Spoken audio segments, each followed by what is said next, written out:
Okay, money. This is very important for students, especially college students. We need money to go shopping. We need money to pay for our cell phone, our car insurance, our gas, to get food, and what other extra things we may pay.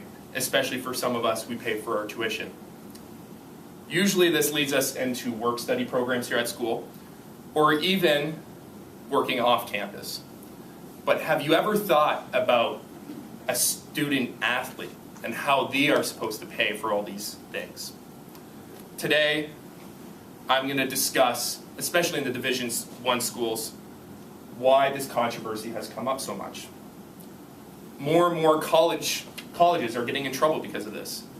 To name a few, you got Southern Methodist back in the 70s. You have USC, Ohio State, and recently investigations are being pursued on Miami University. So I would like to discuss why student athletes should be paid, what the opposition has to say, and a proposal that could hopefully get students paid. So first of all, what is a student athlete? I had to grab the definition from Wikipedia, and it says a student athlete is a participant in an organized competitive sport sponsored by the educational institution in which he or she is enrolled. Now, what does this translate to the NCAA? In order to be eligible for a sport, a prospective student must meet minimum academic standards and amateur standards in order to play college sports. So what is the real difference between professional and college sports? It's money. You have to maintain an amateur status in order to be a student athlete. So if we look at the whole realm of the NCAA and even top organizations like the NFL, same amount of money is going into both organizations. But in the NCAA, where's the money going? According to Michael Wilbon, who's an analyst and a writer for ESPN, he said recently there was a deal with CBS and Turner Sports for $10.8 billion to view the March Madness between 2011 all the way to 2024. 13 years for $10.8 billion. Yet none of these students are getting paid. Where all these schools are making a profit off of these students, and still these students are employed. I'm not suggesting that all programs are the same. Some programs make more money than others. An example, the most revenue sports in college are football and basketball. After that, you have baseball and hockey, and then some of the women's sports are actually, especially basketball, is ahead of hockey and baseball. So why can't these students get paid? They can't even receive outside endorsement deals. An example, according to Stanford Review, J.J. Redick, number 4 jersey at Duke University was sold for $80 by Nike. How much money did he get to see of that? Absolutely nothing. Now, the opposition might say student athletes are being paid with, according to Seth Davis of SportsIllustrated.com, they earn free tuition, which covers over 4 years, that could exceed over $200,000. They also are provided with housing, textbook, food, and academic tutoring. When they travel to road games, they are given per diems for meals.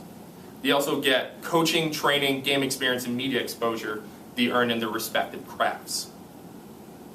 Well, this may be true, and a common misconception among people who believe that student athletes should get paid, but is this enough? They still have phone bills. They may have a car loan or paying for a car. They still have gas prices to pay, car insurance. Where are they going to find this money? Why do you think so many athletes sell their jerseys or their rings just to be able to afford to get by? They're just like any other student. We have needs as much as us. So if colleges are making millions off of this, why won't we compensate them? Even coaches such as Steve Spurrier, of South Carolina University and Les Miles of LSU are standing up for these students and saying they should get paid. So what can we propose that might solve this problem? Well, I have a proposal that I believe that could work. Each sports program is different. So I think at the end of the year, you should see how much these sport programs are making and see what would be a good value to compensate these students. Students don't need a lot of money to survive, especially if majority of their things are covered. But at a Division I school, they still have extra things to pay.